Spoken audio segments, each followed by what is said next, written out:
आज हामी खेमबुढा मगरले अनलाइन साझामा लेख्नु भएको एउटा लेखमा गहिरिएर डुबुल्की मार्दैछौँ। नमस्ते। विषय छ रोल्पा जिल्लामा पर्यटन। हामी सबैले नेपाललाई हिमाल र मन्दिरको देश भनेर चिन्छौँ, तर त्यो ठूलो नक्साभित्र रोल्पा जस्ता कति ठाउँ छन् जसको आफ्नै कथा छ, आफ्नै खजाना छ। हो, तर त्यो खजानाको बाकस भने अझै खुलेको छैन। एकदम। यो लेखले त्यही नखोलिएको बाकसको साँचो कता छ भनेर खोज्ने प्रयास गरेको छ जस्तो लाग्छ मलाई। लेखकले रोल्पालाई सम्भावनाको खानी भन्नुभएको छ, तर खानी भएर मात्र भएन। खानी खन्ने मान्छे र औजार पनि चाहियो नि, होइन? हो, बिल्कुल। आजको हाम्रो छलफल त्यही खानी, औजार र खन्ने तरिकाबारे हुनेछ। हो। र हाम्रो उद्देश्य भनेको स्रोतमा उल्लेख भए अनुसार रोल्पाको पर्यटनको वास्तविक सम्भावना के हो, त्यो सम्भावनालाई यथार्थमा बदल्न के कुराले रोकिरहेको छ र त्यो बाधा फुकाउन के गर्न सकिन्छ भनेर बुझ्नु हो। ल, सुरु गरौँ। ल, लेखकले सुरुमै रोल्पालाई पर्यटक आकर्षित गर्ने खानी भन्नुभएको छ। यो सुन्दा अलि सामान्य लाग्न सक्छ, तर उहाँले जसरी प्राकृतिक सौन्दर्य, जैविक विविधता अनि ऐतिहासिक र सांस्कृतिक सम्पदाको सूची दिनुभएको छ, त्यसले साँच्चै यहाँ के विशेष छ भन्ने देखाउँछ। यहाँ चाखलाग्दो कुरा के छ भने लेखकले औँल्याएको सम्भावना हिमाल वा तालतलैयामा मात्र सीमित छैन। त्यो त छँदैछ, तर रोल्पाको असली शक्ति भनेको यसको सांस्कृतिक विविधता हो। लेखले स्पष्ट भनेको छ, जिल्लामा करिब 44% मगर जातिको बसोबास छ। यो केवल एउटा तथ्याङ्क होइन। यसको अर्थ हो त्यहाँ एउटा छुट्टै संसार छ, उनीहरूको आफ्नै भाषा, वेशभूषा, जीवनशैली, कला, संस्कृति। आजको जमानामा पर्यटकहरू टावर हेर्न मात्रै जाँदैनन्।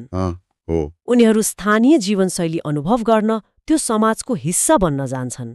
भनेपछि यो एक्सपिरियन्स टुरिज्मको कुरा भयो होइन त, जहाँ मान्छेहरू ठाउँ हेर्न होइन, ठाउँ भोग्न जान्छन्। हो। र मगर समुदाय मात्रै पनि होइन। लेख अनुसार त त्यहाँ गुरुङ, नेवार, थकाली, छन्त्यालदेखि ब्राह्मण, क्षेत्री, दलित समुदायको पनि बसोबास छ। सबैको मिश्रण। अनि सबैभन्दा रोचक कुरा त अन्य जातिमा पनि मगर संस्कृतिको प्रभाव देखिन्छ भनिएको छ। यसको मतलब त त्यहाँ संस्कृतिहरूको एउटा सुन्दर मिश्रण तयार भएको छ। त्यही त, यो त एउटा जीवन्त सङ्ग्रहालय घुमे जस्तै भयो नि। बिल्कुल। लेखकले यही कुरालाई समात्नु भएको छ।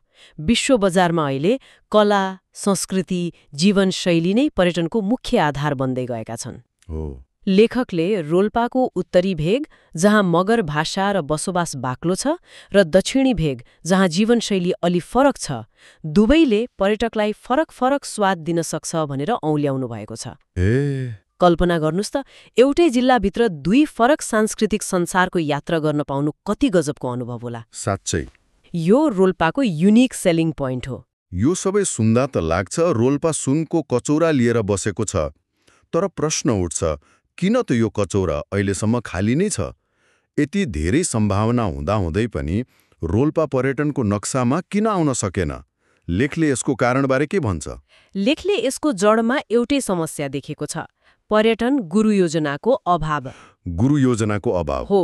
सम्भावना छरिएर रहेका छन्, तर त्यसलाई मालामा उनेर एउटा सुन्दर हार बनाउने धागो अर्थात् एउटा स्पष्ट योजना नै छैन। र यसको कारण पनि निकै गहिरो छ। लेखकका अनुसार पहिले जिल्ला विकास समिति जस्ता संरचना हुँदा सीमित नै भए पनि जिल्ला तहमा पर्यटनको कुरा उठ्थ्यो, केही योजना बन्थे। तर जब देश संघीयतामा गयो र कार्यकारी अधिकार स्थानीय पालिकाहरूको हातमा पुग्यो, अनि त यो विषय नै ओझेलमा पर्यो। एकदम। यहाँनिर मलाई एउटा कुराले अचम्मै बनायो, अधिकार तल जाँदा त झन राम्रो हुनुपर्ने होइन र? हो नि। आफ्नै ठाउँको विकास गर्ने अधिकार आफ्नै हातमा आएपछि त झन उत्साहित भएर काम गर्नुपर्ने हो, तर यहाँ त उल्टो भयो भनेको छ। हो, र यो केवल रोल्पाको कथा होइन, यो नेपालमा संघीयताको एउटा ठूलो चुनौतीको सानो ऐना हो। अधिकार तल गयो, तर त्यो स्वामित्वको मानसिकता र रणनीतिक योजना बनाउने क्षमता सँगसँगै गएन। लेखकको विश्लेषण के छ भने स्थानीय तहका जनप्रतिनिधिहरूको काम गर्ने शैली पुरानै माग राख्ने खालको भयो, गरेर देखाउने खालको भएन। माग राख्ने? हिजो सिंहदरबारलाई गाली गरेर बस्ने बानी थियो, आज अधिकार आफैसँग हुँदा पनि त्यही बानी हटेन। उनीहरूले पर्यटनलाई आफ्नो क्षेत्रको आर्थिक कायापलट गर्ने इन्जिनको रूपमा चिन्नै सकेनन्। भनेपछि अधिकारको विकेन्द्रीकरण भयो तर सोच र क्षमताको भएन। त्यस्तै भयो। होमस्टेको अवधारणा अघि बढाउने जस्ता सामान्य काम समेत हुन नसकेको कुराले त यही देखाउँछ। तर के सबै दोष स्थानीय जनप्रतिनिधिलाई मात्र दिन मिल्छ त? उनीहरूसँग त्यो क्षमता विकास गर्ने स्रोत र तालिमको पनि त कमी होला नि? निश्चित रूपमा यो एउटा प्रणालीगत समस्या हो। तर लेखकको जोड के छ भने अब गुनासो गर्ने समय सकियो। हातमा अधिकार र बजेट दुवै छ। अब माग राख्ने होइन, गरेर देखाउने बेला हो। अरूले आएर गरिदेला भनेर पर्खिने होइन, आफैले पहलकदमी लिनुपर्छ। रोल्पाको भविष्य रोल्पालीको हातमा छ भन्ने भावना जबसम्म जाग्दैन तबसम्म बाहिरबाट जतिसुकै योजना बनाए पनि त्यो कागजमा मात्र सीमित हुन्छ। त्यसो भए यो समस्याको चक्र तोड्ने कसरी त? लेखले चुनौती मात्रै देखाएको छ कि समाधानको बाटो पनि देखाएको छ?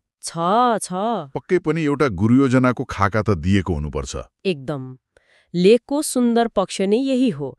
यसले समस्यामा मात्रै रोकिँदैन, समाधानका लागि ठोस र व्यावहारिक सुझावहरूको सूची नै प्रस्तुत गर्छ। यसलाई 3 भागमा हेर्न सकिन्छ। पहिलो हो सांस्कृतिक र प्राकृतिक सम्पदाको खोज, संरक्षण र प्रवर्धन। यसमा के कस्ता ठोस सुझावहरू छन् त? लेखमा केही ठाउँहरूको नाम नै किटेर भनिएको छ, जस्तै जलजला, शिवगुफा, चतुर्भुज, गढीलेख, रुन्टी, खुङ्री। अरू पनि छन् जनकोट, गजुलकोट, सुनचाहरी। हो, यी ठाउँहरूको संरक्षण र विकास गर्ने। तर सबैभन्दा महत्त्वपूर्ण सुझाव छ आदिवासी बसोबास रहेको थबाङ जस्ता गाउँलाई पर्यटन गाउँको रूपमा विकास गर्ने। पर्यटन गाउँ। र यो एकपटक गरेर छोड्ने होइन, हरेक वर्ष यस्तै सम्भावना भएका नयाँ गाउँहरूलाई पर्यटन गाउँ घोषणा गर्दै जाने। यसले एउटा स्वस्थ प्रतिस्पर्धा पनि सृजना गर्छ। जलजलाको बारेमा त लेखमा विशेष जोड दिएको छ जस्तो लाग्यो। होटेलदेखि पसल र साहित्यिक रचनासम्ममा यो नाम प्रयोग भएको छ भनिएको छ। हो, यसको अर्थ त जलजला एउटा ब्रान्ड बनिसकेको छ, होइन र? हो त। लेखकले यही ब्रान्ड भ्याल्युलाई क्याच गर्नुपर्छ भन्नुभएको छ। जलजलाको कुरा गर्दा यो केवल 3000 मिटर उचाइको एउटा सुन्दर ठाउँ मात्र होइन, यो मगर जातिको आस्थाको धरोहर हो। उनीहरूको देउता 12 बराह बस्ने पवित्र भूमि हो। यसले प्राकृतिक र धार्मिक पर्यटनलाई एकै ठाउँमा जोड्छ। पर्यटकले त्यहाँ गएर सुन्दर लालीगुराँस मात्र हेर्दैन, एउटा पुरानो जातिको जीवन्त आस्था र विश्वासलाई पनि महसुस गर्छ। यो त गहिरो कुरा भयो। यस्तै महाप्रभुको जन्मभूमि रुन्टी र तपस्या स्थल गढीलेखलाई जोडेर एउटा धार्मिक सर्किट बनाउन सकिन्छ। यो भनेको एकीकृत दृष्टिकोण हो, जहाँ प्रकृति, संस्कृति र आस्था एकै ठाउँमा भेटिन्छन्। र संस्कृतिमा पनि पयसेरू, सरङ्गे, भूमे नाच, झोरेली, सोरठी जस्ता मौलिक नाचहरूको कुरा छ। यी नाचहरूले पर्यटकलाई कसरी आकर्षित गर्न सक्छन्? नाच त अन्त पनि हुन्छन्। यो निकै राम्रो प्रश्न हो। लेखकको आशय नाच देखाएर मात्र पैसा कमाउने होइन। जस्तै भूमे नाचको कुरा गरौँ न। यो केवल मनोरञ्जनको लागि कम्मर मर्काउने नाच होइन। यो त प्रकृति र मानिस बीचको गहिरो सम्बन्धको उत्सव हो, जहाँ मानिसहरू धरतीसँग अनुमति मागेर बालीनालीको सुरक्षाको कामना गर्छन्। कथा पनि गर्छ। हो, अब कल्पना गर्नुस्, एक पर्यटकले यो कथा, यो दर्शन बुझेर त्यो नाच हेर्दा उसले कति फरक र गहिरो अनुभव गर्छ होला। साँच्चै यो नाच देखाउनु र कथा बेच्नु बीचको फरक हो। रोल्पाले आफ्ना यस्ता कथाहरू बेच्न सक्नुपर्छ। यसका लागि सदरमुकाम निमाङमा वार्षिक सांस्कृतिक मेला आयोजना गर्ने सुझाव पनि छ, होइन? जहाँ जिल्लाभरका संस्कृति र उत्पादनहरू एकै ठाउँमा देख्न पाइयोस्। हो, त्यो पनि छ। त्यसो भए एकातिर संस्कृति र प्रकृतिको यति धेरै खजाना छ, तर खजाना भएर मात्र के गर्नु, त्योसम्म पुग्ने बाटो र त्यसको बारेमा मान्छेलाई थाहै छैन भने त अर्थ भएन। यसले हामीलाई लेखकको दोस्रो महत्त्वपूर्ण सुझावमा ल्याइ पुर्याउँछ, पूर्वाधार र बजारीकरण, होइन त? हो, बिल्कुल। र यसमा लेखकले एउटा निकै महत्त्वाकांक्षी तर महत्त्वपूर्ण सुझाव दिनुभएको छ, रोल्पामा एउटा बृहद संग्रहालय बनाउने। एउटा बृहद संग्रहालयको कुरा निकै आकर्षक छ, तर नेपालमा यस्ता थुप्रै आकर्षक योजनाहरू बन्छन् र कहिले पूरा हुँदैनन्। वा बने पनि तिनको रेखदेख हुँदैन। त्यो त हो। यो योजनालाई कागजबाट वास्तविकतामा उतार्न र दिगो बनाउन लेखकले बजारीकरण र प्रचार प्रसारको पाटोमा केही फरक सोच्नु भएको छ कि? तपाईँले एकदमै सही ठाउँमा औला राख्नुभयो। लेखकको परिकल्पनामा यो सङ्ग्रहालय पुराना वस्तु थन्क्याउने एउटा धुलो लागेको कोठा होइन। ए होइन? होइन, यो एउटा जीवन्त केन्द्र हुनेछ जहाँ आदिवासी जनजातिको परम्परागत ज्ञान, सिप, लोपोन्मुख सामग्री, 2200-2400 राजाका पालाका वस्तुहरू मात्र होइन, जिल्लाको श्रव्य दृश्य सामग्री समेत राखिनेछ। यो अनुसन्धानकर्ता, विद्यार्थी र पर्यटक सबैका लागि एउटा आकर्षणको केन्द्र बन्नेछ। तर तपाईले भने जस्तै यसलाई दिगो बनाउने कुरा बजारीकरणसँग जोडिन्छ। त्यो कसरी? बजारीकरणले कसरी एउटा सङ्ग्रहालयलाई जीवन्त राख्न सक्छ? लेखकका अनुसार सम्पदाको संरक्षण मात्र गरेर पुग्दैन, त्यसलाई बजारसँग जोड्नै पर्छ। आजको युगमा बजारीकरण भनेको पत्रिकामा एउटा विज्ञापन छाप्नु मात्र होइन। लेखकले आधुनिक सूचना प्रविधिको प्रयोगमा जोड दिनुभएको छ। जस्तै रोल्पाका पर्यटकीय क्षेत्रहरूको डिजिटल नक्साङ्कन गर्ने। Digital mapping? हो, जहाँ हरेक ठाउँको फोटो, भिडियो र जानकारी होस्। एउटा व्यावसायिक वेबसाइट बनाउने जहाँबाट पर्यटकले प्याकेज बुक गर्न सकुन्। सामाजिक सञ्जालमा रोल्पाका कथाहरूलाई आकर्षक ढङ्गले प्रस्तुत गर्ने। सदरमुकाममा एउटा प्रभावकारी पर्यटन सूचना डेस्क राख्ने कुरा पनि छ। हो, त्यो पनि। जब विश्व एउटा गाउँ बनिसकेको छ, रोल्पाले पनि आफूलाई त्यो गाउँको एउटा सदस्यको रूपमा प्रस्तुत गर्नुपर्छ। रोल्पामा के छ भनेर संसारलाई नदेखाइकन पर्यटक आफै आउँछन् भनेर सपना देख्न सकिँदैन। अनि तेस्रो सुझाव छ सहकार्य र दीर्घकालीन सोच। यो सुन्दा जति मिठो लाग्छ, व्यवहारमा उतार्न उति नै तितो हुन्छ। त्यो त हो। नेपालमा कति योजनाहरू यस्तै सहकार्यको अभावमा कागजमै सीमित भएका छन्। होटल व्यवसाय आफ्नो नाफा खोज्छ, पालिका राजनीतिक लाभ खोज्छ। यस्तो अवस्थामा सबैलाई एउटै डुङ्गामा राखेर एउटा दूरगामी सोचमा सहमत गराउनु कति सम्भव होला? गाह्रो छ। लेखकले यो गाँठो फुकाउने के उपाय सुझाउनु भएको छ?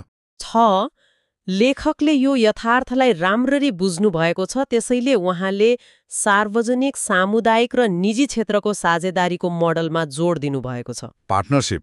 हो, पर्यटन एउटा इकोसिस्टम हो। होटल राम्रो छैन भने पर्यटक बस्दैन, बाटो राम्रो छैन भने पुग्दैन, स्थानीयको व्यवहार राम्रो छैन भने फेरि आउँदैन। सबै कुरा जोडिन्छ। कुनै एउटा पक्षले मात्रै गरेर हुँदैन। होटल व्यवसायी, स्थानीय उद्यमी, गैरसरकारी संस्था, पालिका र समुदाय सबैको भूमिका हुन्छ र सबैले यसबाट लाभ पाउँछन् भन्ने कुरा बुझाउन जरुरी छ। र अर्को महत्त्वपूर्ण कुरा हो दूरगामी सोच। पर्यटन भनेको चाउचाउ पकायो जस्तो तुरुन्तै नतिजा दिने कुरा होइन। यो त आँपको बिरुवा रोपे जस्तै हो। समय लाग्छ। आज रोपेपछि त्यसलाई मलजल गरेर हुर्काउनु पर्छ, अनि केही वर्षपछि मात्र त्यसले मिठो फल दिन थाल्छ। यो धैर्यता स्थानीय नेतृत्व र सरोकारवालामा हुनै पर्छ। त्यसो भए यी सबैको सार के हो त?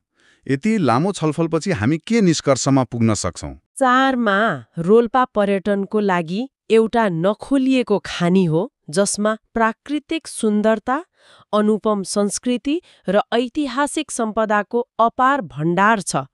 तर यो खानीबाट सम्पत्ति निकाल्न र त्यसलाई बजारसम्म पुर्याउन एउटा साझा दृष्टिकोण र ठोस गुरु योजनाको टटकारो खाँचो छ। र त्यो गुरु योजनाको नेतृत्व केन्द्रले होइन?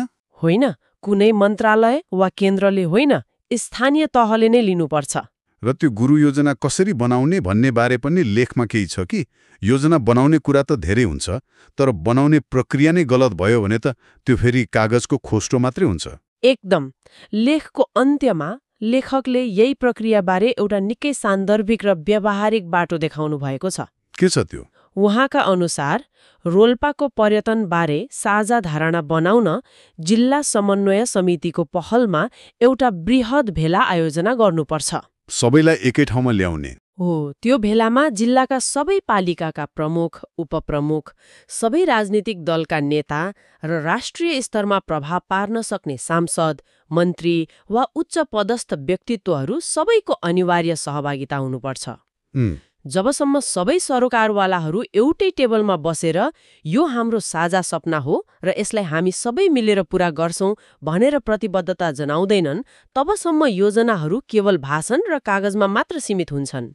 यो लेख र हाम्रो छलफलले मलाई एउटा महत्त्वपूर्ण प्रश्न सोच्न बाध्य बनायो। भन्नुहोस् न। कुनै पनि ठाउँको भविष्य त्यसको प्राकृतिक र सांस्कृतिक सम्पदामा मात्र निर्भर हुँदैन रहेछ। त्योभन्दा बढी त त्यहाँका सबै मानिसहरूको एउटै सपना देखेर त्यसलाई पूरा गर्न एकै ठाउँमा उभिने क्षमतामा निर्भर हुँदो रहेछ। हो, र त्यही नै सबैभन्दा ठूलो चुनौती हो। किनकि ढुङ्गा र माटो जोड्न सजिलो छ, तर मान्छेको मन र मस्तिष्क जोड्न निकै गाह्रो छ। त्यसो भए आजको लागि एउटा अन्तिम विचार छोडेर जाउँ।